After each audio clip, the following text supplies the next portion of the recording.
जय जगन्नाथ। आज मु बहुत खुशी रे आपण मानक सहित पीनट कुकीज रेसिपी शेयर करी। आउ कहीं खुशी जानछंती, बहुत दिन भाबुतिली कुकीज तैयारी करिबा पई। आज फास्ट टाइम तैयारी कली, ता पुणी कढ़ाई रे। फास्ट टाइम कढ़ाई रे एते सुंदर कुकीज, मन खुशी हे गला। देखंतु तो कुकीज टी मोर एकदम पीनट रो बास्ना सहित कुरकुरिया मध्ये हेची, आउ बहुत टेस्टी लागुची। आपण मैंने भी आश्चर्य हो जाउछंदी ना, बिना ओवन ने कढ़ाई रे एते सुंदर कुरकुरिया कुकीज। ताहले डेरी न करी आसंतु मोर प्रवीणा हेरिटेज किचन को मोर पीनट कुकीज रो रेसिपी टी देखि नबा। ता पूर्व चैनल को जदि सब्सक्राइब करि नांती दया करी सब्सक्राइब करि नियंतु, बेल आइकन टी को प्रेस कर दियंतु। प्रथमे कुकीज पई मु नेछि हाफ कप पाउडर सुगर। दाना चीनी को मु प्रथमे ग्राइंडर जार रे गुंड करने से मुझे हाफ कप आ सहित मुझे रिफाइन ऑयल आपण चाहिए बटर भी नहीं पारे। आम गुंड चीनी और तेल को भल भाव एमती मिसई नवा जमी गोटे फाइन पेस्ट भाया तापर गोटे छणा नहीं मुझे 1 कप मैदा और सहित नहीं half tea spoon baking soda आउ 1 पिंच रु टिके अधिक मुझे लुण। बर्तमान ये सब को आम छणारे एमती चले नवा, जदि किसी लम्प्स थी सी बाहरी जीव आमर मैदा सहित बेकिंग सोडा टी भल भाव में मिसीज। बर्तमान मैदा सोडा को ये तेल और चीनी सहित आम मिसेबा। अल्प टिके मिसीगला मुझे बादाम को प्रथम भाजी तार चोपा छड़ी किछि गुंड कर देथिली।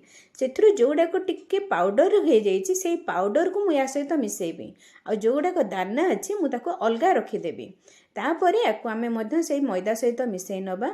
आ देखु ये मोर एकदम पाउडर टी एकदम सुखा सुखा हो जाऊँगी। याकू आम गोटे सुखिला डो भाया तैयारी करवा। तो से मुझे पानी व्यवहार न करी मुझे क्षीर व्यवहार करी। एमती आग आम हाथ में टिके भल भाव में मिसई सारा पर आम क्षीर नवा। आ क्षीर एका सांगरे नबानी, एकदम अल्प अल्प करी क्षीर नवा। देखिए मोर मात्र 2 रु 3 चामच क्षीर दरकार हम, बेसी भी दरकार हेनी। देखु मुझे केतिकी मात्र क्षीर नहीं पकाउचे बास। तापर या मिसेबा जदि भी आमर आउ टिके क्षीर दरकार हम आम सेमती आउ टिके क्षीर नहीं पकेबा। एठी मते लागुची आउ टिके मते क्षीर दरकार पड़िबो, मु पुणी आउ टिके क्षीर नेबी। सेमिति आम कससली बहुत कम क्षीर नवा। जदि आपड़ सेमती कससली नहीं पार ना ताले आपड़ चामच रे भी नहीं कि एमती ढालिबे। देखंतु एतिकरे मोर हेगला। बर्तमान मत आ क्षीर दरकार पड़ोनी, मात्र मते 2 रु 3 चामच क्षीर मते दरकार हेची। याकू आम चकटिके एबे गोटे डो तैयारी करि नबा। बास देखंतु सेतिकी क्षीर रे हमर डोटी एबे केते नरम हे जाईची। बर्तमान आम से डो रे छोटिया छोटिया गोला तैयारी करि नबा। हमर पूरी पे जो भलिया गोला दरकार ना मुझे भाया गुला ही एठी तैयारी करची। बर्तमान या साइड रे रखिबा।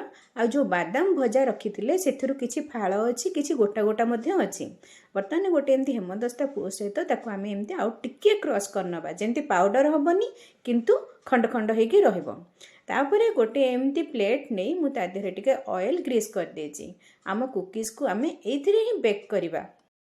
ना ना ओवन ने नुह मु आज कड़े रे ही कुकीज तैयारी करी। तापर आमे जो गोला करके रखी ताको आग एमती हाथ में साइज कर नवा। आपण पाखे जदि छांच हेगा किसी अच्छी ताले छांचरे भी एमती साइज करेंगे। तापर जो भजा बादाम को आम क्रश करके रखी से गोटे पट ही चापिबा आ पछपटा प्लेन रहिबो, जोटा कि आमर से पट तल पट हम बेक हम। ये सब गोलारे आम एमती बादाम भजा दे प्रेस करी ताको एमती साइज करी से प्लेट रे रखिबा। देखंतु ये भली मु कुकीज को रेडी कर देजी। आ गोटे केक टिन थिला सेथरे भी एमती कुकीज को मु पूरा गोला करके रेडी कर देली। तापर गोटे गैस फ्लेम को आम हाई रखिकी आग गोटे कड़ाई को फ्री हिट करवा। 2 मिनिट पर्यंत आम हाई फ्लेम रे पूरा गरम करवा। तापर कवर खोली जो कुकीज आम रेडी करके रखी ताको आम या देहरे रखिबा, पुणी कवर करवा। तापर गैस फ्लेम को एकदम लो रे रखिबा आ कुक करवा पूरा 45 मिनिट पर्यंत। 45 मिनिट पर मु आपन को खोलिकी देखेबी। देखंतु 45 मिनिट पर मु कवर खोली देखौछि मोर कुकीज जुड़िका केते बढ़िया हो जाइए। कलर भी पूरा चेंज हो जाइए और बढ़िया भाबे बेक होइछि। टिके नरम लगुच हाथ को किंतु जम्मा भी डरबेनी। ठंडा हला पर ये एकदम टाण हो जिवो। मु भी से भाबुतिली किंतु ठंडा हला पर परफेक्ट कुकीज हो जाइए। आम चीनी जो देथिले ना से चीनीटा ठंडा हला पर पूरा टाण कर देछि और बढ़िया कुरकुरिया होइछि। एबे देखंतु तो मोर कुकीज़टी केते सुंदर होईची। कड़ाई रे पीनट कुकीज़टी जदि आपको भल लगिला ताहले खुशी रे हसिकी लाइक शेयर और सब्सक्राइब करदेवे।